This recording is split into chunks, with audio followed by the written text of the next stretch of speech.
नमस्कार दोस्तों, एग्जाम बंधु एकेडमी में आपका हार्दिक स्वागत है, अभिनंदन है। और आज से हम शुरू करने जा रहे हैं राजस्थान जो जीके की सीरीज़ है।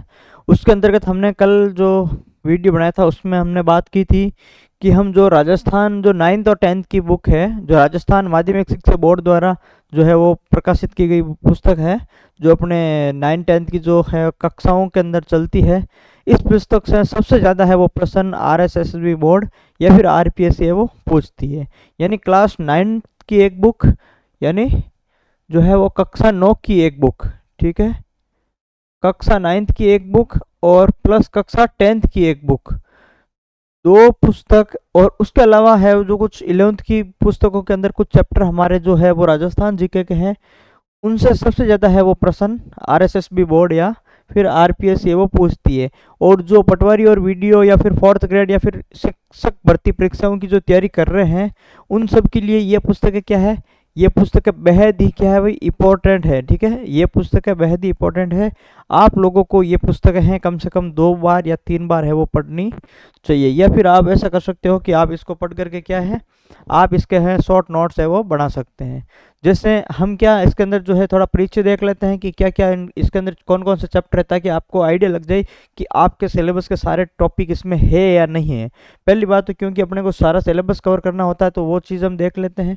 उसके अलावा जो टॉपिक इसके अंदर अपने सिलेबस के नहीं बचेंगे वो अपन 9th में देखेंगे, और जो 9th में नहीं बचेंगे वो अपन 11th में देखेंगे। ठीक है, लगभग लगभग सारे टॉपिक है वो इनसे कवर हो जाते हैं और इन्हीं से है वो प्रश्न आते हैं। ठीक है, जैसे इसके अंदर जो पहला अध्याय हम पढ़ेंगे, वो पहला अध्याय है राजस्थान का इतिहास एक परिचय।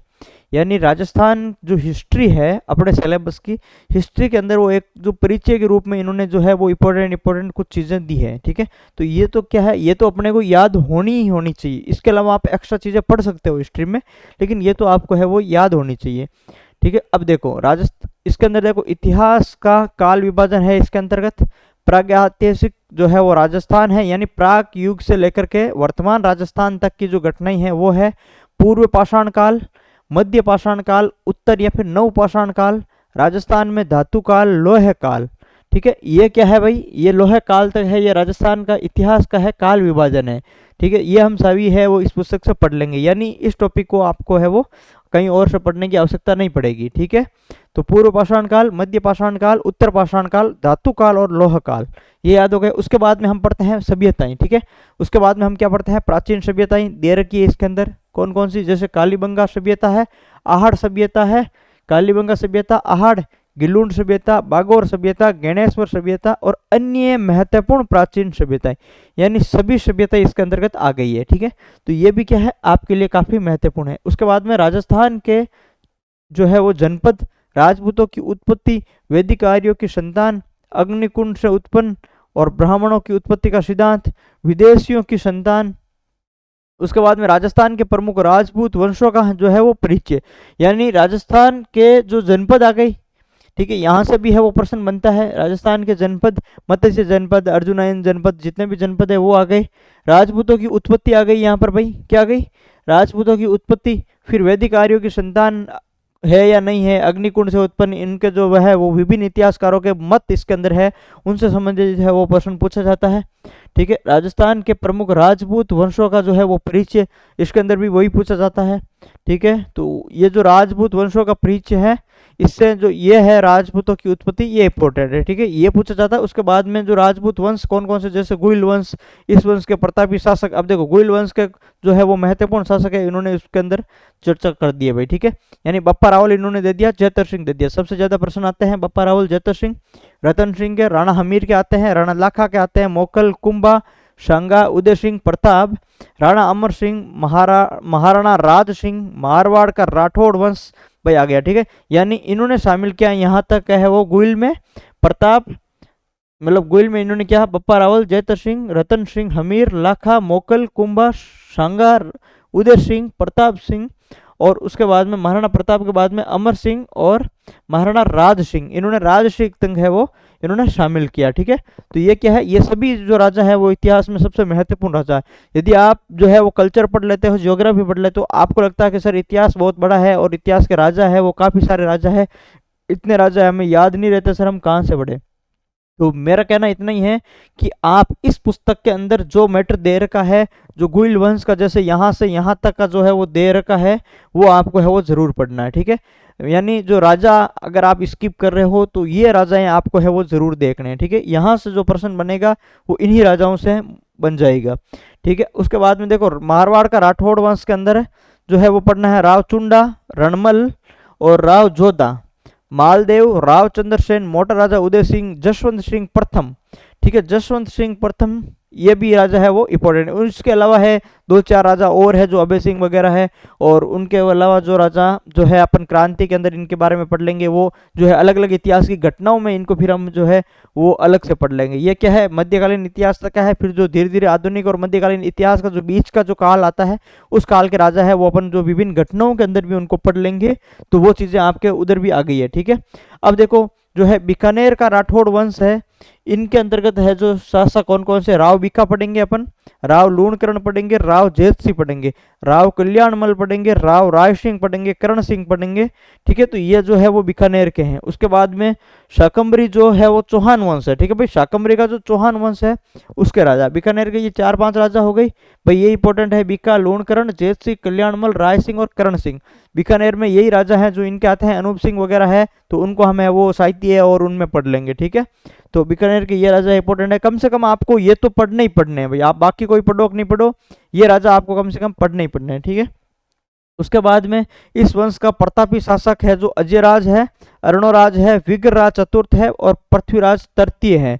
उसके बाद में संयोगिता की जो कथा है उसकी ऐतिहासिकता जो है वो क्या मायने रखती है, तो ये क्या है कि जैसे अपने ऑब्जेक्टिव के हिसाब से जो चीज़ें हैं ये इस तरीके की पूछी नहीं जाती है, ठीक है। अपने को जो है अगर एग्जाम के हिसाब से चलना है तो उसी हिसाब से अपने को क्या है पढ़ाई करनी है। उसके बाद में रणथंभौर का चौहान वंश है, इस वंश का जो है कुछ शासक पढ़ने हैं। उसके बाद में जालोर का चौहान वंश है, और उसके बाद में आमेर का कछुआ वंश है भाई, ठीक है। आमेर का कछुआ वंश है, उसके अंदर भगवान दास है, मान सिंह है, मिर्जा राजा जय सिंह है और सोई जय सिंह है, ठीक है। ये 4-5 राजा है वो कम से कम जयपुर में इतने ही तो आपको याद होने ही होने चाहिए, ठीक है। बाकी हो कि नहीं हो, ये राजा आपको याद होने ही चाहिए। उसके बाद में जैसलमेर का देखो भाटी राजवंश है, ठीक है। और उसके बाद में भरतपुर का जाट राजवंश है, और इसके जो शासक है चूड़ामन, बदन सिंह और महाराजा सूरजमल। ये भरतपुर के 3 राजा है, महत्वपूर्ण 3 ही राजा है, और तीनों राजा आपको भरतपुर की याद रखने हैं। कौन कौन से भाई, चूड़ामन जो है, सूरजमल और बदन सिंह, 3 है, 3 राजा आपको याद रखने हैं। उसके बाद में करौली का जो है वो यादव वंश आएगा, परमार वंश आएगा, और मराठों का फिर राजस्थान में क्या हो जाएगा भाई, प्रवेश हो जाएगा, ठीक है। यानी यादव वंश और परमार वंश थोड़ा बहुत देखना है, और फिर मराठों का है वो राजस्थान में क्या हो जाता है, जब प्रवेश हो जाता है तो उसके बाद में आपको है वो जो मराठों में प्रवेश होने के बाद का जो संघर्ष है वो आपको जो है थोड़ा बहुत देखना है। जैसे बूंदी उत्तराधिकारी संघर्ष पढ़ना है, हुरड़ा सम्मेलन है, 1000 बार इसका प्रश्न आया हुआ है, ठीक है।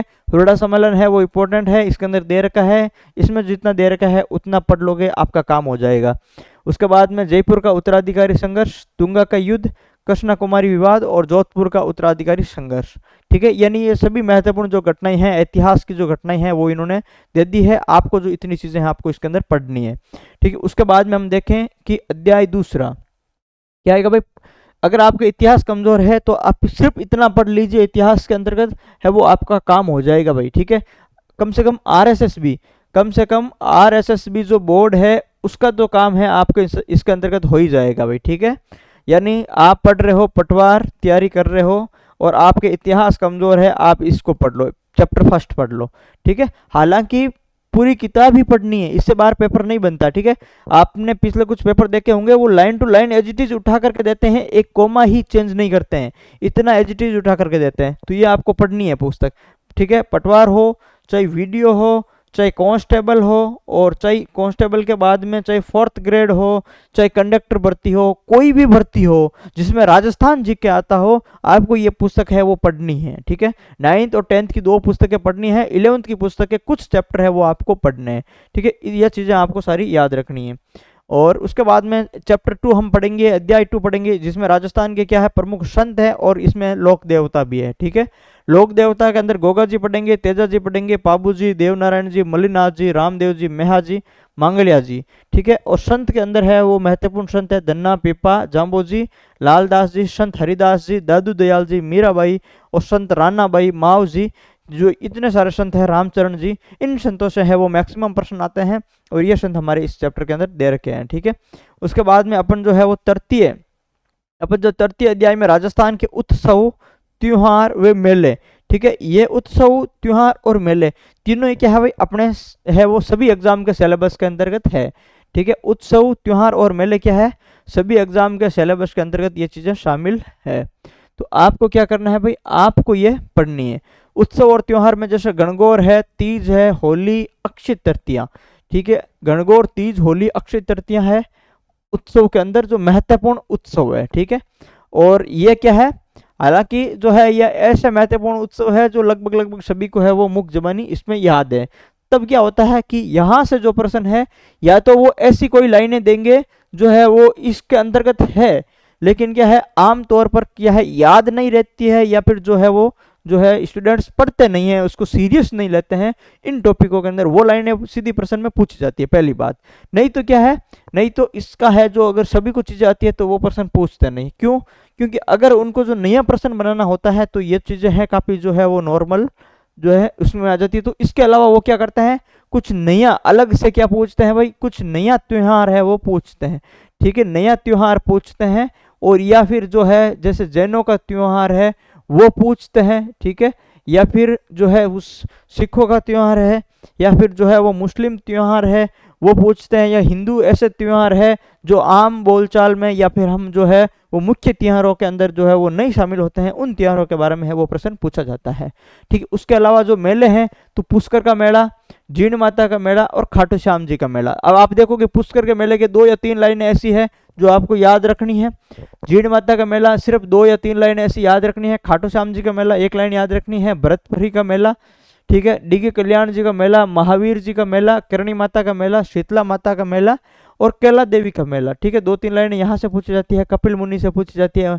ठीक है, ख्वाजा मोइनुद्दीन चिश्ती का जो उर्स है वहाँ से, गलियाकोट का उर्स और बेणेश्वर मेला, यानी ये ऐसे मेले हैं ठीक है जिसमें 2-2 3-3 लाइनें आपको सभी की है वो याद रखनी है भाई। ठीक है, और जब हम पढ़ेंगे चैप्टर, उस चैप्टर के अंदर मैं आपको साथ साथ में बताऊंगा कि ये जो चीज़ें हैं वो पूछी हुई है, ये चीज़ें हैं वो ज़्यादा बार पूछी जाती है, और ये चीज़ें आपके लिए इंपॉर्टेंट है, और ये चीज़ें हैं वो आपको क्या करनी है भाई, आने वाले समय में इसको पढ़नी है। ठीक है, आपको क्या छोड़ना है और क्या पढ़ना है, कितनी जो चीज़ें हैं आपको महत्वपूर्ण है जो इंपॉर्टेंट रखनी है, सारी चीज़ें हम इसके अंदर बात करेंगे। ठीक है, उसके बाद में हम क्या देखेंगे भाई, अध्याय 4 देखेंगे, राजस्थान के वस्त्र एवं आभूषण। क्या देखेंगे भाई, राजस्थान के वस्त्र एंड आभूषण देखेंगे हम इसके अंतर्गत।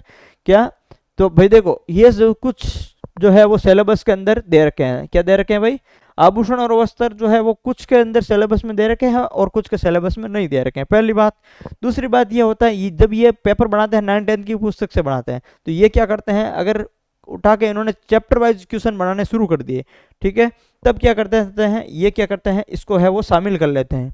ठीक है, उसको क्या करते हैं, शामिल कर लेते हैं। कुछ जो है वो एग्जाम के अंदर सिलेबस नहीं दे रखा होता, फिर भी ये क्या करते हैं, यहाँ से है वो पर्सन पूछ लेते हैं। तो आपको क्या करना, जब ये पुस्तक पढ़ ही रहे हो तो इसके कितने चैप्टर है भाई, 11 चैप्टर है। क्या करना है, 11 चैप्टर है। आप क्या करोगे, सारे के सारे पढ़ने, छोड़ने नहीं है। जब 9th और 10th की जब आप पुस्तक उठा लेते हो, जब 9th प्लस 10th की जब आप पुस्तक उठा लेते हो तो इसके आपको क्या करने हैं भाई, इसके आपको क्या करने हैं, सभी अध्याय क्या करने हैं आपको, इसके सभी अध्याय है। ठीक है भाई, सभी अध्याय आपको क्या करने हैं, इसके अंदर जो है वो पढ़ने हैं। ठीक है, सभी अध्याय है आपको इसको पढ़ने। उसके बाद में 5वां जो अध्याय है वो राजस्थानी चित्रकला वे लोक कलाएं हैं। 5वां अध्याय कौन सा है भाई, 5वां अध्याय है राजस्थानी चित्रकला और लोक कला है, जिसके अंदर चित्रकला, राजस्थानी चित्रकला की विशेषताएं और राजस्थानी चित्र शैलियों का जो है वो वर्गीकरण सबसे ज्यादा पूछा जाता है। इन शैलियों का जो वर्गीकरण है उसमें भी पूछा जाता है प्रश्न, जैसे मेवाड़ की शैली। ठीक है, और उसके बाद में ये देखिए राजस्थान की शैलियों का वर्गीकरण दे रखा है आपके सामने, तो इसमें सबसे ज्यादा प्रश्न है वो पूछा जाता है। उदयपुर की शैली आ गई, मेवाड़ की शैली का भाग है, नाथद्वारा शैली, देवगढ़ शैली, मारवाड़ शैली। मारवाड़ की शैली में जोधपुर शैली है, बीकानेर की शैली है, किशनगढ़ शैली है और अजमेर शैली। उसके बाद में आती है हाड़ौती शैली भाई। ठीक है, हाड़ौती शैली में आप बूंदी पढ़ोगे, कोटा पढ़ोगे। झालावाड़ शैली आ जाती है, फिर आ जाती है डुंडाड़। ठीक है, बूंदी, कोटा, झालावाड़, हाड़ौती के अंदर आ गए। ठीक है, फिर डुंडाड़ शैली के अंदर आप आमेर पढ़ोगे, जयपुर शैली पढ़ोगे, अलवर पढ़ोगे और फिर आ जाता है शेखावटी के भित्ति क्षेत्र, फिर आती है लोक कला। ठीक है। लोक कला में राजस्थान की प्रमुख लोक कलाएं सांजी, मांडना, फड़, पाने, कावड़, मेहंदी, गोदना, कांटिया, व्हील और कठपुतली। सबसे ज्यादा प्रश्न है वो इन्हीं से आता है भाई, ठीक है। जो ये लोक कलाएं हैं, लोक कलाएं हैं, जो चित्रकलाएं है, यहाँ से प्रश्न आता है सबसे ज्यादा। का मतलब हो गया कि यहाँ से जो प्रश्न आते हैं वो महत्वपूर्ण प्रश्न होता है, या फिर यूं कह लो कि यहाँ से जो प्रश्न आते हैं वो क्या है, लोगों को इसको इस पार्ट को है वो कम सीरियस लेकर के पढ़ते हैं, इसलिए यहाँ से जो प्रश्न आते हैं वो लोगों को क्या लगता है भाई, हार्ड लगते हैं। एक्चुअली में क्या है, 9th-10th की पुस्तक से आए हुए प्रश्न हार्ड नहीं होते हैं। क्यों? क्योंकि ये पुस्तकें आपने 9वीं-10वीं क्लास में पढ़ ली, उसके बाद में आपने 12th की है, ग्रेजुएशन किया है, यानी आपने ये पुस्तकें 7-8 साल पहले पढ़ ली थी, और ये प्रश्न अब अगर बोर्ड दे रहा है तो और फिर आप कह रहे हो कि ये प्रश्न हार्ड है। ये प्रश्न हार्ड नहीं है, आप लोगों की गलती है कि आप लोगों ने सही तरीके से इसका अध्ययन नहीं किया, ठीक है। यदि 9th-10th में इसका सही अध्ययन अगर टीचर्स उसमें करवा देते या फिर आप कर लेते, ठीक है, तो मुझे नहीं लगता कि अगर 5% भी 10% भी चीज़ें याद रहती तो कुछ काम आती। लेकिन ये सच्चाई है कि किसी को भी है वो इसके बारे में कुछ भी चीज़ें हैं या फैक्ट्स वगैरह याद नहीं है कि वो अब अपने एग्जाम में काम आ सकते हैं, ठीक है। अब कंपटीशन की अगर आप तैयारी कर रहे हो तो आपको सभी है वो शुरू से नए सिरे से आपको पढ़नी ही पड़ेगी और इसको अच्छे से याद ही करना पड़ेगा, ठीक है। तो ये आपको याद करना है, हार्ड प्रश्न नहीं आते हैं, किसी के लिए वो प्रश्न हार्ड होते हैं तो किसी के लिए वो प्रश्न ईजी होते हैं, ठीक है। तो वो क्या है, वो अपने पढ़ने के जो है वो लेवल पे हार्ड पर्सन मैं उसको मानता हूँ जो अपनी किताबों के अंदर नहीं है, वो पर्सन हार्ड होता है। क्यों? क्योंकि वो जो है वो किसी के नहीं पढ़ा हुआ होता है ना, वो हार्ड होता है, ठीक है। आप ये देखो कि जो मार्केट के अंदर जो लिमिटेड पुस्तकें चल रही है, ठीक है, मार्केट के अंदर जो लिमिटेड जो पुस्तकें जितनी भी चल रही है, अब तो खूब हो गई है, पहले लिमिटेड थी। उन पुस्तकें जो तैयारी करने वाले क्या करते हैं, जो आसपास में वही पुस्तकें होते हैं, एक दूसरों को देख के सिर्फ वही जो लिमिटेड पुस्तकें हैं जो पुस्तकें पढ़ते हैं, ठीक है। कुछ ही वेरिएशन आता है जो कुछ अलग अलग पुस्तकें पढ़ते हैं, बाकी लगभग लगभग के पास में ये सेम ही कंटेंट होता है, ठीक है। अगर उन कंटेंट से भी बाहर से प्रश्न आता है तो क्या है, वो मैक्सिमम लोगों के सही नहीं होता, वो प्रश्न क्या होता है, हार्ड होता है, ठीक है। बाकी कुछ लोगों के सही और कुछ के गलत हो गए, इसका मतलब है जिनका सही हुआ तो उन्होंने कहीं से तो कहीं से पढ़ा है, तो वो क्वेश्चन क्या है, हार्ड नहीं है, बस आप लोगों ने उसको पढ़ा नहीं है। उसके बाद में अपना छठा चैप्टर पढ़ेंगे, स्थापत्य एवं जो है शिल्प, ठीक है। स्थापत्य एवं शिल्प, इसमें क्या है भाई, काफी है वो मिस्टेक है, लेकिन कोई बात नहीं, अपने क्या है ऑब्जेक्टिव आए। और दूसरी बात है कि मिस्टेक्स हो जाती है, टाइपिंग से हो जाती है, इंसान से होती है, अपने को क्या है उसको समझना है, अपने को उस चीज़ों को समझ आना चाहिए, उसकी भावना समझ आनी चाहिए, ठीक है। बाकी है वो मिस्टेक्स तो चलती रहती है, अपने को एग्जाम है वो पास करने से मतलब है, ठीक है भाई। नगर विन्यास स्थापत्य किला, देखो अब इसमें क्या शानदार वर्ड यूज किया है, नगर विन्यास, जबकि इसको क्या कहते हैं भाई, स्थापत्य ही कहते हैं। अगर ये शब्द नहीं आकर के किसी एग्जाम के अंदर ये शब्द भी दे दिया ना, नगर विन्यास, आधे से ज्यादा तो है वो प्रश्न गलत करके आएंगे कि सर ये क्या दे दिया नगर विन्यास, जबकि ये इस पुस्तक में लिखा हुआ है, ठीक है।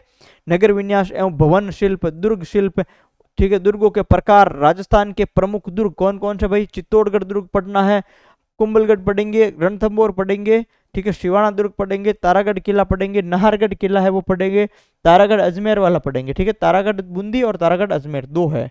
मेहरानगढ़ जोधपुर, चूरू का किला, अकबर का दुर्ग, लालगढ़ दुर्ग बीकानेर, भैंसरोडगढ़ का किला चित्तौड़गढ़, गागरोन का किला झालावाड़, जयगढ़ आमेर, जालौर का किला, जैसलमेर का किला, लोहागढ़, ठीक है।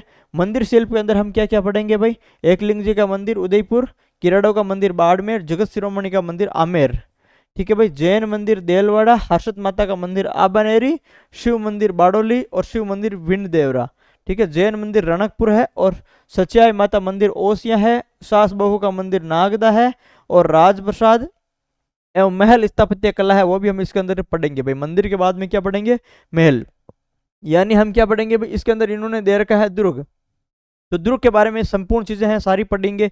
दुर्ग शिल्प हो गया, उसके बाद में हम क्या पढ़ेंगे भाई, मंदिर, ठीक है, मंदिर का स्थापत्य है हम इसके अंदर पढ़ेंगे। दुर्ग और मंदिर के बाद में हम इसको क्या पढ़ेंगे भाई, दुर्ग और मंदिर के बाद में हम क्या पढ़ेंगे, तो देखो दुर्ग और मंदिर के बाद में हम पढ़ेंगे जो है वो महल स्थापत्य कला, हवेली स्थापत्य कला, छत्रियाँ, ठीक है। क्या पढ़ेंगे भाई, महल पढ़ेंगे, महल के बाद में क्या पढ़ेंगे, हवेलियां पढ़ेंगे भाई, क्या पढ़ेंगे, हवेली पढ़ेंगे। उसके बाद में हम क्या पढ़ेंगे, छत्रियां पढ़ेंगे भाई, क्या पढ़ेंगे, ठीक है, छत्रियां, यानी स्थापत्य के अंदर जो संपूर्ण चीजें थी इस चैप्टर के अंदर आ गई। फिर आगे देखो मकबरे आ गई, ठीक है, तो राजस्थान के अंदर जो मकबरे हैं वो आ गए। उसके बाद में क्या है भाई, दरगाह आ गई और जल स्थापत्य भी आ गई, यानी बावड़ियां आ गई। जल स्थापत्य का मतलब क्या हो गया भाई, बावड़ियां आ गई, ठीक है। यानी आप देखो कि जो है वो सभी आ गई। क्या आ गए भाई? दरगाह आ गई और जो है वो बावड़ियां आ गई। ठीक है, दरगाह आ गई और उसके बाद में बावड़ियां भी आ गई। ठीक है, ये देख लो क्या आ गए भाई? दुर्ग, मंदिर, महल, हवेली, छतरियां, मकबरे, दरगाह और बावड़ियां, ये सारे आ गए क्या? स्थापत्य कला। और ये इस 6 नंबर चैप्टर के अंदर दे रखी है। ठीक है, तो ये भी क्या है अपने लिए चैप्टर मोस्ट इंपॉर्टेंट है। यहाँ से प्रश्न है वो भर भर के आते हैं भाई। ठीक है, यहाँ से प्रश्न है वो खूब आते हैं। उसके बाद में अपने को क्या पढ़ना है भाई? इसके बाद में हमें क्या पढ़ना है? हमें पढ़ना है राजस्थानी संगीत। क्या पढ़ना है भाई? राजस्थानी संगीत पढ़ना है। ठीक है, जन सामान्य के लोकगीत, व्यावसायिक जातियों के लोकगीत। यहाँ से क्या है, कुछ ऐसे संगीत है, कुछ ऐसे संगीत है जो मतलब बिल्कुल ही आप जब पढ़ोगे, अगर आपकी ये किताब पहले नहीं पढ़ी हुई है तो आपके वो बिल्कुल नए लगेंगे, जो किसी भी नोट्सों के अंदर वो आपको नहीं मिलेंगे। ठीक है, तो ऐसे संगीत है वो। और वो ऐसा प्रश्न आता है, संगीतों के नाम आते हैं जैसे पटेलिया, लालर, बीछलिया, ये क्या है? और ऑप्शन आता है खेल का नाम, एक संगीतों के नाम। ऐसे ऐसे प्रश्न आते हैं। हम आगे जब बात करेंगे, चैप्टर पढ़ेंगे, तो उसमें हम बात करेंगे कि किस तरीके के प्रश्न आते हैं। तो ये चैप्टर भी अपने लिए इंपॉर्टेंट रहेगा। फिर राजस्थान के लोक नृत्य और लोक नाट्य हैं, जिसके अंदर लोक नृत्य के अंदर घेर, गीदड़, कच्छी घोड़ी नृत्य, चंग नृत्य, डांडिया नृत्य, अग्नि नृत्य और गुडला, और फिर ढोल नृत्य। ठीक है, ढोल नृत्य, बम नृत्य, घूमर, गरबा, वालर, भवाई, तेरताली। ठीक है, तो ये कितने हो गए भाई? ये बहुत ही महत्वपूर्ण महत्वपूर्ण क्या है भाई? लोक नृत्य हो गई। ठीक है, और ये जो है वो मैक्सिमम पर्सन इन्हीं लोक नृत्य से आते हैं। तो कम से कम इसके अंदर जो कंटेंट दे रखा है वो आपको क्या होना चाहिए भाई? याद होना चाहिए। उसके बाद में लोक नाट्य के अंदर हम पढ़ेंगे ख्याल, कुचामनी ख्याल पढ़ेंगे, शेखावटी ख्याल, जयपुरी ख्याल, हेला ख्याल, कन्हैया ख्याल, तुरा कलंगी ख्याल, गौरी पढ़ेंगे, रमत, तमाशा, स्वांग, लीला नाट्य, नौटंकी और चार बेंत। क्या पढ़ेंगे भाई? लीला नाट्य, नौटंकी और चार बेंत है वो हम इसके अंतर्गत पढ़ेंगे। उसके बाद में हमारा जो अगला नेक्स्ट अध्याय होगा, अध्याय 9 होगा, जिसके अंदर हम पढ़ेंगे राजस्थानी भाषा। राजस्थानी भाषा, ठीक है, क्या पढ़ेंगे भाई? राजस्थानी भाषा साहित्य। ठीक है भाई, राजस्थानी भाषा साहित्य एवं बोलियां। ठीक है, क्या पढ़ेंगे भाई? भाषा साहित्य एवं बोलियां। ठीक है, ये चीजें हम क्या पढ़ेंगे भाई? अध्याय 9 के अंदर पढ़ेंगे, भाषा साहित्य और बोलियां। जैसे राजस्थानी भाषा और बोलियां, उसके अंदर राजस्थानी भाषा की उत्पत्ति और विकास, क्षेत्रीय बोलियां जैसे राजस्थानी की प्रमुख मारवाड़ी, मेवाड़ी, ढूंढाड़ी, हाड़ौती, मेवाती, वागड़ी, मालवी, शेखावटी, भिल्ली, अन्य पहाड़ी बोलियां हैं। ठीक है, ये हम पढ़ेंगे। उसके बाद में राजस्थानी साहित्य पढ़ेंगे, साहित्य का इतिहास एवं परंपरा पढ़ेंगे, प्राचीन काल के साहित्य, वीर गाथा काल, पूर्व मध्य काल, भक्ति काल, उत्तर मध्य काल, श्रृंगार साहित्य, रीतिकाल, नीति प्रकाल, आधुनिक काल के अंदर विविध विषय और विधाओं से युक्त राजस्थानी गद्य पद्य की विशिष्ट शैलियां, ख्यात, वचनिका, दवावेत, वात, जमाल, झूलना, पर्ची, प्रकाश, मरस्या, रासो एंड रूपक, विगत, वेली, साकी, शिलोका।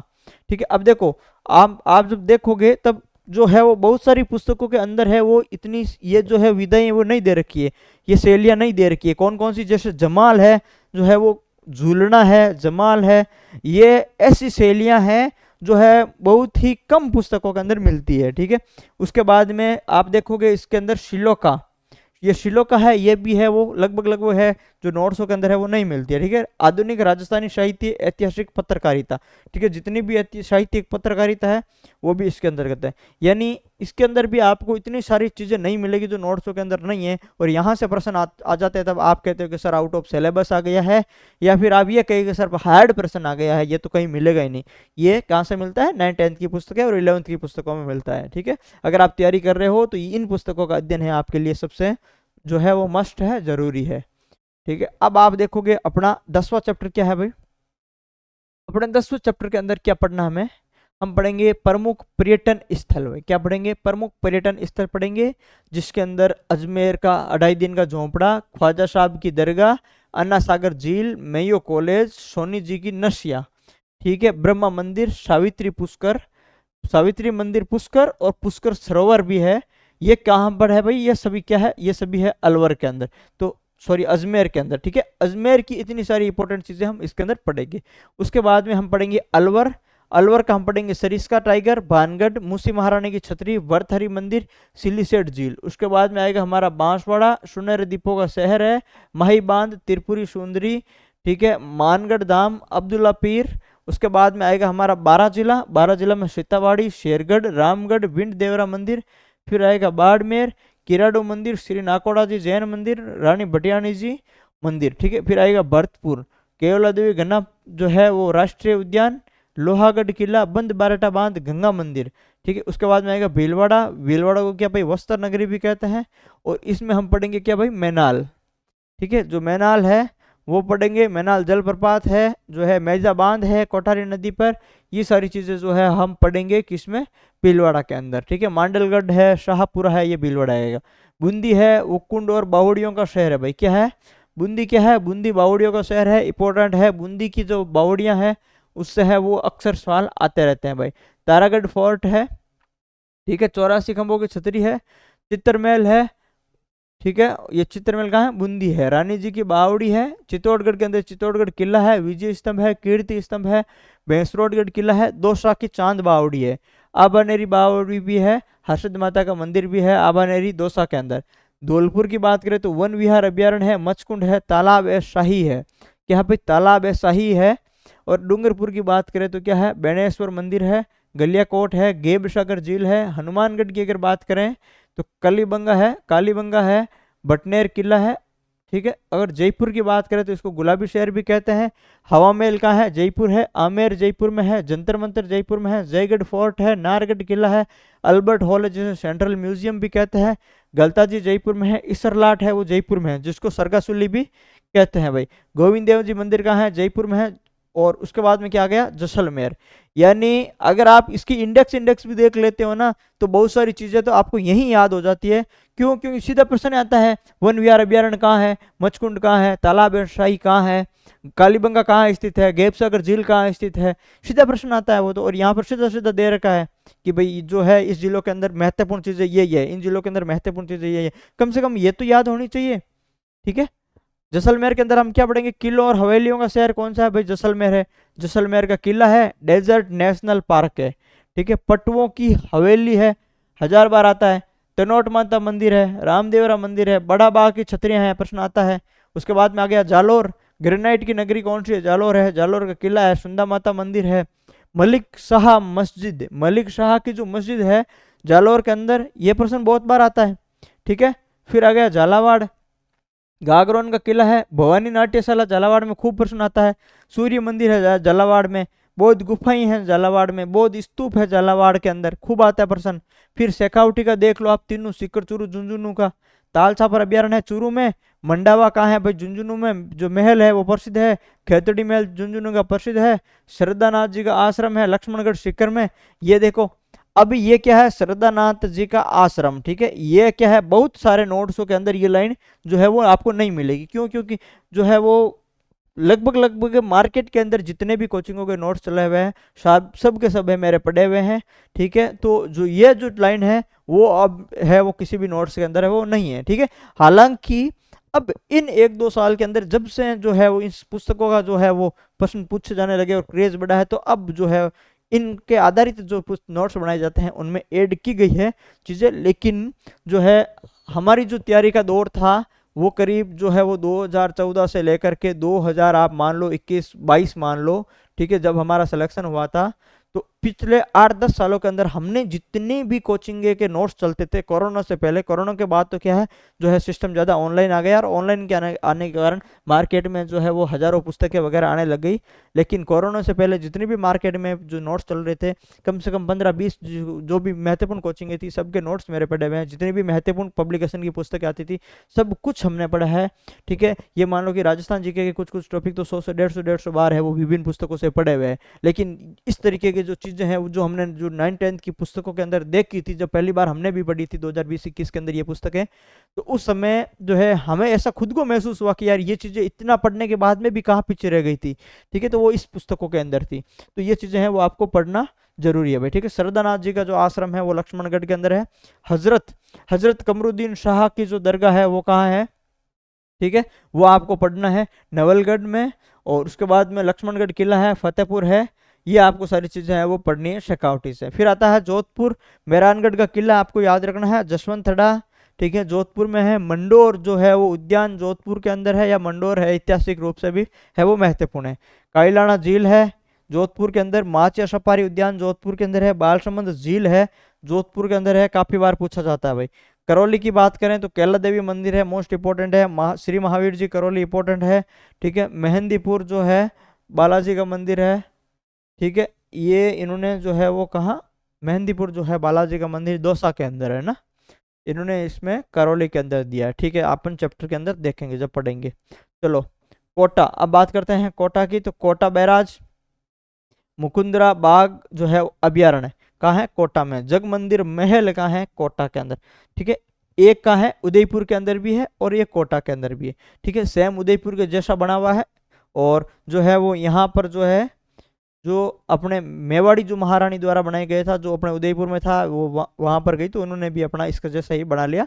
तो ठीक है, ये याद रख लेना, कोई ना, ये अपन चैप्टर में आराम से इसको अच्छे से पढ़ेंगे। अबेड़ा महल है, नागौर का लाडनू, ठीक है। देखो अबेड़ा महल तो कहाँ है, कोटा में है, याद रखना है, ठीक है।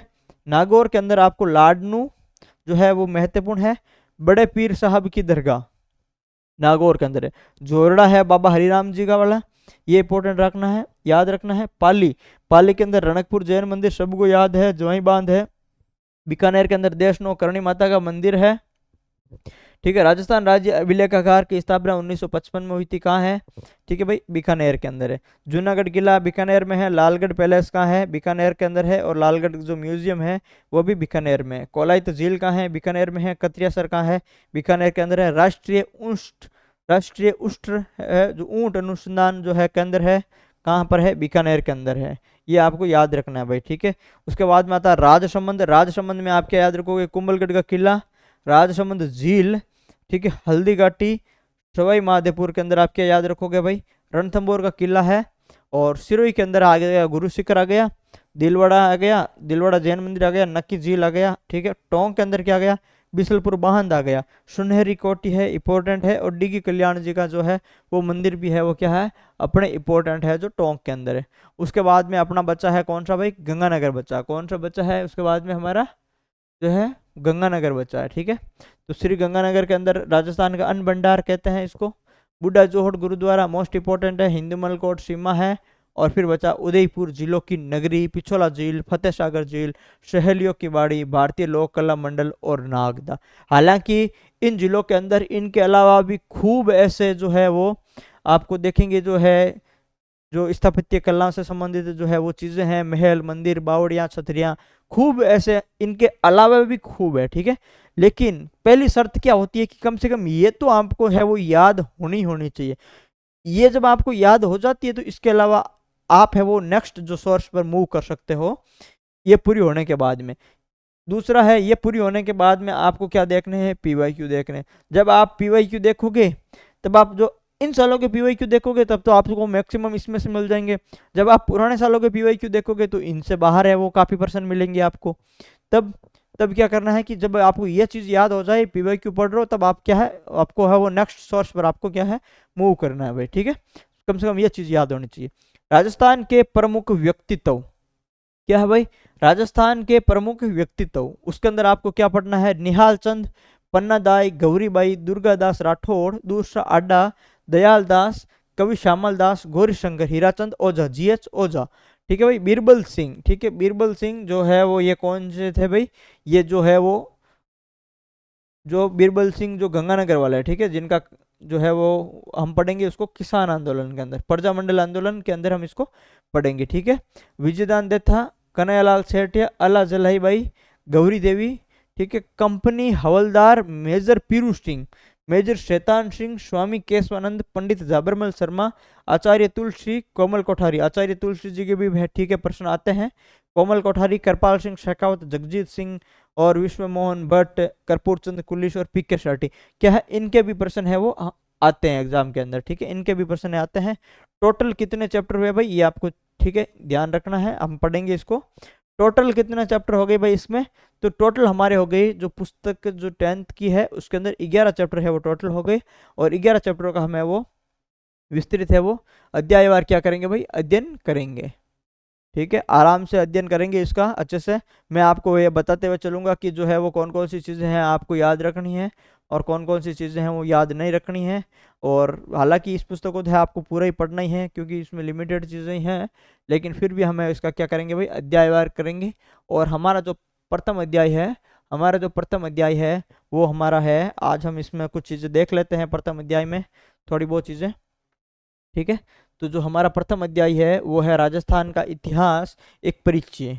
ठीक है, इसके बारे में हम जो है कुछ चीज़ें देखनी है, आपको मैं बता दूंगा कि क्या क्या याद रखना है। हमने इंडेक्स के अंदर जो महत्वपूर्ण चीज़ें पढ़ ली, आपको पता है कि इस चैप्टर के अंदर क्या क्या चीज़ें आने वाली है। ठीक है, अब जैसे देखो कि जो है राजस्थान के इतिहास में जो है वो क्या पूछा जा सकता है। जैसे इसके अंदर जो खूब सारी लाइनें ऐसे लिखी हुई है कि भाई 1949 से पूर्व राजस्थान नाम से कोई भी भौगोलिक इकाई का है वो अस्तित्व नहीं था। ठीक है, इन्होंने ये जो चीज़ है वो लिखी है। ऐसा माना जाता है कि 1800 ईस्वी में सर्वप्रथम जॉर्ज थॉमस ने इस भूभाग के लिए राजपूताना जो शब्द है उसका प्रयोग किया है। प्रश्न यहीं से बनता है, पहला प्रश्न, कि राजस्थान के लिए सबसे पहले राजपूताना शब्द है उसका प्रयोग किसने किया और कब किया। ये प्रश्न है, बहुत बार आया हुआ है और यहाँ से बनता है। तो 1800 ईस्वी में जो है जॉर्ज थॉमस द्वारा जो है इस भूभाग के लिए राजपूताना जो शब्द है उसका प्रयोग किया गया। अगर आप इसका शॉर्ट नोट्स बना रहे हो साथ में इस पुस्तक का, तो एक ही बार में आपका काम हो जाएगा। आपको यही लाइन है वो नोट करनी है। कौन सी लाइन आपको नोट करनी है कि सर 1800 जॉर्ज थॉमस और राजपूताना शब्द है इसका प्रयोग किया है, इतनी लाइनें आपको लिखनी है। इसके बाद में आपको जो है 1829 ईस्वी में annals and antiquities of Rajasthan, 1829 में एक पुस्तक आई, annals and antiquities of Rajasthan. किसकी पुस्तक है भाई? कर्नल जेम्स टोड की पुस्तक है भाई। किसकी है? कर्नल जेम्स टोड की पुस्तक है। और उन्होंने इस पुस्तक में इस प्रदेश का नाम यानी राजस्थान का नाम रायथान या राजस्थान रखा। तो यहाँ से प्रश्न आता है कि जो है राजस्थान भूभाग के लिए सबसे पहले राजस्थान जो शब्द का प्रयोग किसने किया या फिर रायथान शब्द का प्रयोग है वो किसने किया? तो कर्नल जेम्स टोड ने किया। फिर दूसरा प्रश्न आता है कि कर्नल जेम्स टोड ने इस पुस्तक का है वो जो है इस नाम का प्रयोग किस पुस्तक में किया? तो आपका उत्तर होगा sir annuls and antiquities of Rajasthan की जो पुस्तक है, इस नाम की पुस्तक है, इसमें राजस्थान और राजस्थान शब्द का प्रयोग राजस्थान के लिए किया गया और कर्नल जेम्स टोड की पुस्तक है। और कब किया गया था? तो 1829 में किया गया। ये सन भी आपको याद रखना है भाई। ठीक है, तो 2 पॉइंट हुए और दोनों पॉइंट आपको याद रखना है। ठीक है, उसके बाद में स्वतंत्रता के बाद इस प्रदेश की विभिन्न रियासतों का एकीकरण हुआ और 30 मार्च 1949 ईस्वी को सर्वसम्मति से इसका नाम क्या रखा गया? राजस्थान रखा। यानी आप ये देख लो कि जो है राजस्थान के लिए राजपूताना शब्द का सबसे पहले प्रयोग 18 ईस्वी में जॉर्ज थॉमस ने किया। उसके बाद में 1829 में कर्नल जेम्स टोड ने इसको राजस्थान या राजस्थान कहा। लेकिन 1829 की बात कर रहे हैं, उस समय क्या थी भाई? राजस्थान में जो है वो राजाओं का जो है वो शासन था, या फिर आप ये कहे कि अंग्रेजी शासन था, लेकिन जो है वो रियासतें बनी हुई थी, राजा अभी भी थे उसके उसमें। ठीक है, तो आप ये देख लो कि फिर जो है जब रियासतों का एकीकरण हुआ तो सर्वसम्मति से जो राजस्थान नाम रखा है वो कब रखा? 30 मार्च 1949 को। महत्वपूर्ण चीज है, याद रखना भाई। ठीक है, फिर आप देखेंगे कुछ इसका इतिहास। तो आप जब ज्योग्राफी पढ़ते हो तो ज्योग्राफी के अंदर इस चैप्टर से कुछ चीजें पढ़ते हो जो है वो पुराना ऐतिहासिक नाम या फिर भौगोलिक क्षेत्रों के आधार पर भौगोलिक नाम जो भूगोल में पढ़ते हो और इतिहास में इनका ऐतिहासिक नाम पढ़ते हो, लगभग चीजें हैं वो सेम ही है। ठीक है, यानी प्राचीन साहित्य और अभिलेखों में वर्तमान राजस्थान के विभिन्न क्षेत्रों के भिन्न भिन्न नाम है वो मिलते हैं। ठीक है भाई, कहाँ से मिलेंगे? विभिन्न जो है प्राचीन साहित्य और अभिलेखों से ही नाम मिलेंगे। ठीक है, तो ये चीजें याद रखने वाली है नहीं। अभी तक 2 पॉइंट आपको याद रखने हैं। कुछ क्षेत्र में उनकी भौगोलिक विशेषताओं के आधार पर और कुछ क्षेत्र वहां पर बसी जातियों के आधार पर नामों से हैं वो जाने जाते हैं। ठीक है, ये समझने वाली बातें हैं। राजस्थान के क्षेत्रों के प्राचीनतम नामों में जिनका उल्लेख ऋग्वेद में भी आया है। ठीक है, ऋग्वेद में भाई कौन सा नाम आया, ये प्रश्न भी पूछा जा सकता है। तो राजस्थान का जो ऋग्वेद में कौन सा नाम आया था भाई? मरु जो नाम है वो ऋग्वेद में आया। धन्व है, जांगल है, मत्स्य है, सूरसेन है आदि जो शब्द है वो क्या आया भाई, ऋग्वेद में आए हुए हैं। राजस्थान की जो है वो भूमि के लिए आए हुए हैं। तो मरु, धन्व, जंगल, मत्स्य और सूरसेन है, आपको याद रखना है। उसके बाद में जो मरु और धन्व है, ये दोनों जो एक ही क्षेत्र है मारवाड़, उसके लिए प्रयोग किए गए थे। बाकी जंगल, मत्स्य और सूरसेन, इनमें थोड़ा है वो थोड़ा सा डिफरेंट है। हालांकि जंगल जो शब्द है ये भी मारवाड़ की भाग का ही लगभग हिस्सा आता है। मत्स्य और सूरसेन है वो अपने पूर्वी राजस्थान का जो भाग है उसमें आएगा, ठीक है। तो जो मरु और धन्व, दोनों का अर्थ क्या है भाई, एक ही है, और इनका प्रयोग जोधपुर संभाग के मरुस्थल के लिए हुआ है भाई, ठीक है। यानी जोधपुर संभाग, यानी जोधपुर संभाग के सभी जिले जो पुराना है, अब तो जैसे नए जो है वो जो संभाग है बनाए थे, हटा दिए थे, तो अब जोधपुर संभाग के वही जिले बचे हैं जो जैसलमेर है, बाड़मेर है, ठीक है, और अपने जो है जोधपुर खुद है। ये तीन मुख्यतः ऐसे जिले हैं जो मरुस्थल के अंतर्गत आते हैं। तो जोधपुर पहले मरु, फिर मरुवार, और अब जो है इसको क्या कहने लगे भाई, मारवाड़ कहने लगे। तो पहले मरु, फिर मरुवार और मारवाड़, तो ये चीजें हैं आपको याद रह जाएगी। इसमें तो अभी तक मेरे को जो है वो ऐसा कुछ भी नहीं लगा जो आपको जो है धक्के से इसको रट्टा मारना है। ये तो क्या है, कॉमन सेंस से याद रहने वाली चीजें। फिर देखो, जांगल शब्द का प्रयोग उस क्षेत्र के लिए किया गया जहां पर शमी, केर या पिल्लू आदि होते हैं। अब देखो ये लाइन है ना, ये जो है वो इस तरीके के प्रश्न यहां से उठा करके दे दिया जाता है। प्रश्न आएगा, प्रश्न क्या आएगा, प्रश्न आएगा किस क्षेत्र के लिए जो है, किस क्षेत्र का नाम है शमी, केर या पिल्लू आदि के कारण है वो प्राचीन में पड़ा था। तो कौन सा था, जांगल था भाई, ठीक है। शमी, केर, पिल्लू आदि के लिए हुआ था। तो या फिर ऐसा आ सकता है कि जांगल शब्द का प्रयोग है वो किस क्षेत्र के लिए हुआ है, तो आप कहोगे कि उस क्षेत्र में जहां पर जो शमी, केर या पिल्लू आदि के जो क्या है भाई वृक्ष होते थे, उसको है वो जंगल कहा गया था, ठीक है। तो ये लाइन है वो आपके लिए इंपॉर्टेंट है, ठीक है। ये लाइन क्या है, इंपॉर्टेंट है।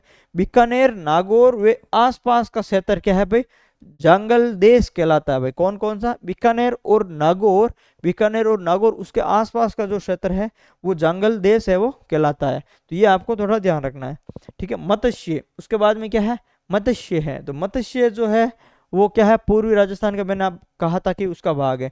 तो महाभारत में एक राज्य के रूप में हुआ है मत्स्य। मत्स्य का उल्लेख कहाँ हुआ है, मत्स्य का उल्लेख हुआ है महाभारत में। और महाभारत में किस रूप में हुआ कि भाई उन्होंने उस समय था भाई, मत्स्य एक क्या था, मत्स्य एक उस समय एक राज्य था महाभारत में, ठीक है। यह जयपुर, अलवर, भरतपुर तक का विस्तृत था। इसकी राजधानी विराटनगर थी भाई, इंपॉर्टेंट है, याद रख लेना, ठीक है।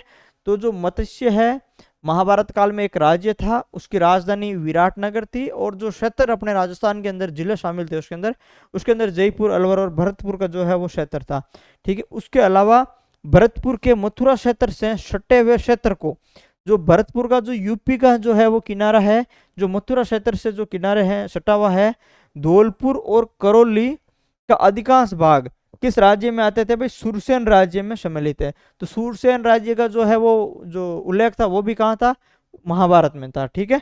तो जो है जयपुर, अलवर का जो और कुछ हिस्सा भरतपुर का तो था उस समय मत्स्य के अंदर था, और विराटनगर उसकी राजधानी थी। और उसके अलावा भरतपुर का मथुरा क्षेत्र, धौलपुर और करौली का कुछ अधिकांश भाग है वो सुरसेन राज्य में सम्मिलित था। और ये भी क्या है, एक प्राचीन राज्य था, महाभारत में भी इसका है वो उल्लेख था, ठीक है। यानी महाभारत के अंदर सूरसेन का उल्लेख था, और महाभारत के अंदर मत्स्य, इन दोनों का उल्लेख है वो महाभारत के अंदर था, ठीक है। और जो है वो मत्स्य की राजधानी विराटनगर थी, और ये क्षेत्र इसके अंदर शामिल था। ये चीजें आपको ध्यान रखनी है, ठीक है। और अगर आप इसका अध्ययन करो, पुस्तक का सेल्फ स्टडी करो, तो इसी तरीके से इसका है वो अध्ययन आपको करना है, ठीक है। अगर आप अध्ययन नहीं कर पा रहा हो तो आप मेरे साथ साथ इस पुस्तक का है वो एक बार अध्ययन कर लेना। आपको बहुत सारी चीजें इसके अंदर है वो आपको सीखने को मिलेगी, और बहुत सारी चीजें हैं आपको इसके अंदर है वो जो है काम की बातें होगी, जो एग्जाम के अंदर 100% है वो पूछी जाएगी, ठीक है। अब देखो, भौगोलिक विशेषताओं के आधार पर नामित कुछ अन्य क्षेत्र, ठीक है, जैसे मही नदी के पास का प्रतापगढ़ का भूभाग क्या कहलाता है भाई, कांठल कहलाता है, ठीक है। ये प्रश्न भी काफी बार आया हुआ है कि प्रतापगढ़ का वह भूभाग जो मही नदी के पास में स्थित है वो क्या कहलाता है, कांठल कहलाता है, ठीक है। अब देखो ये क्षेत्र मही नदी के किनारे, अब किनारे को क्या कहते हैं भाई, कांठे पर आता है स्थित है, यानी जो मही नदी के किनारे पर है, और किनारे को क्या कहते हैं भाई, किनारे को कहते हैं कांठे, ठीक है, तो जो मही नदी के किनारे पर स्थित है, कांटे पर स्थित है, इस कारण इसको क्या है, प्रतापगढ़ को है वो कांटल है वो कहा जाता है। ठीक है, तो ये आपको ध्यान रखना है।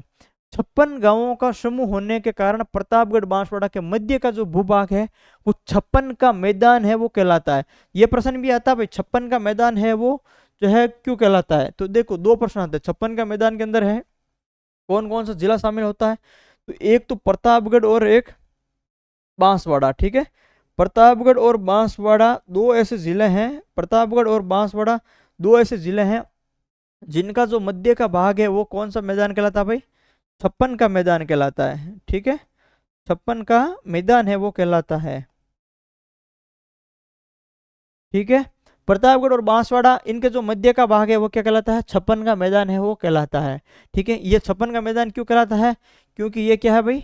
56 56 है गांवों का समूह है भाई। ठीक है, 56 गांवों का समूह है भाई, ये क्या है? 56 गांवों का समूह है, इसके कारण इसको क्या है? 56 का मैदान कहते हैं। और ये प्रतापगढ़ और बांसवाड़ा के ये क्या है? ठीक है, मध्य स्थित है भाई। 56 गांवों का समूह है और प्रतापगढ़ और बांसवाड़ा के ये है मध्य स्थित है, इसलिए इसको जो है वो कहते हैं। इसके अलावा आप देखोगे ये जैसे मैप है, यहाँ पर क्या है? मांड लिखा हुआ है। तो मांड भाई किसका हिस्सा है? मांड है जैसलमेर का हिस्सा। किसका हिस्सा है भाई? ठीक है, जैसलमेर। तो ये आपको ऐसे याद रखना, मांड का है जैसलमेर। मरु आ गया जोधपुर। मरु कहाँ आ गया भाई? जोधपुर आ गया। उसके अलावा ठीक है, उसके अलावा ये अडावालो पर्वत आ गया। कहाँ पर है? ये भी यहीं पर है भाई, सिरोही और जोधपुर, मतलब जोधपुर संभाग के अंदर है। उस समय ये जो है वो नक्शा क्षेत्रों के अनुसार था, तो ये पूरा मारवाड़ इकट्ठा था। ठीक है, ये पूरा मारवाड़ था, इसके अंदर ये क्षेत्र दे रखा है। ये जांगल जो क्षेत्र है वो यहाँ पर दे रखा है, ये बीकानेर नागौर का कुछ क्षेत्र था। ये डुंडाड़ आ गया, जयपुर वाला क्षेत्र। ये मेवात आ गया, अलवर वाला क्षेत्र, अलवर भरतपुर वाला क्षेत्र। यहाँ पर ये ऊपरमाल, देश, हरो और हाड़ौती, ये तीन वहां पर हो गए। यहाँ पर हो गया मेवाड़ हो गया। ठीक है, और यहाँ पर जो दक्षिण में है वो इसका जो है वो वागड़ हो गया। ठीक है, तो इसको अपन आगे वो डिटेल में देखेंगे भाई। ठीक है, अब आगे देखो अपना जो है अगला देखो भाई। ठीक है, इसके अंतर्गत भैंसरोडगढ़ से लेकर के बिजोलिया तक का जो क्षेत्र है, जो पठारी होने के कारण ऊपर माल का जो है वो पठार के नाम से जाना जाता है। यानी ये जो चीज है ये भी काफी महत्वपूर्ण है, इंपॉर्टेंट है, पूछी जाती है। यानी ऊपर माल का पठार कौन सा है भाई? आपको जो है आप शॉर्ट नोट बनाते हो तो आपको ये लिखना है। क्या लिखना है भाई? ऊपर माल। क्या लिखोगे?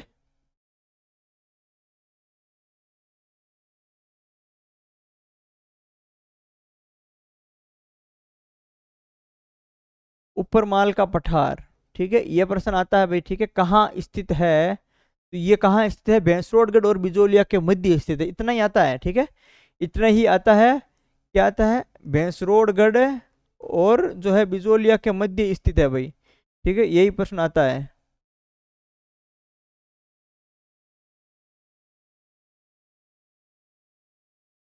ठीक है, भैंसरोडगढ़ और बिजोलिया के मध्य स्थित है, यही प्रश्न आता है कि ऊपरमाल का पठार है वो इनके मध्य स्थित है। ठीक है, उदयपुर के आसपास का जो प्रदेश पहाड़ियों की अधिकता के कारण है वो गिरवा कहलाता है। यानी उदयपुर का जो है वो शहर के आसपास का जो बाहर बाहर का, जैसे ये उदयपुर शहर है। ठीक है, और उदयपुर के शहर के बाहर बाहर क्या चारों तरफ ये पहाड़ियां हैं। ठीक है, ये चारों तरफ क्या पहाड़ियां हैं, और उस पहाड़ियां के प्रदेश से घिरा हुआ होता है, और इसलिए इसको क्या कहते हैं भाई? गिरवा क्षेत्र कहते हैं। ठीक है, तो गिरवा क्षेत्र कहाँ है? उदयपुर शहर के जो है चारों तरफ क्या है? पहाड़ियों के रूप में है वो शहर घिरा हुआ है, इसलिए इसको क्या कहते हैं? गिरवा क्षेत्र कहते हैं। तो ये भी आपको याद रखना है। भैंसरोडगढ़ और बिजोलिया जो है उसके बीच का जो क्षेत्र है वो पठारी क्षेत्र, यानी ऊपर होने के लिए।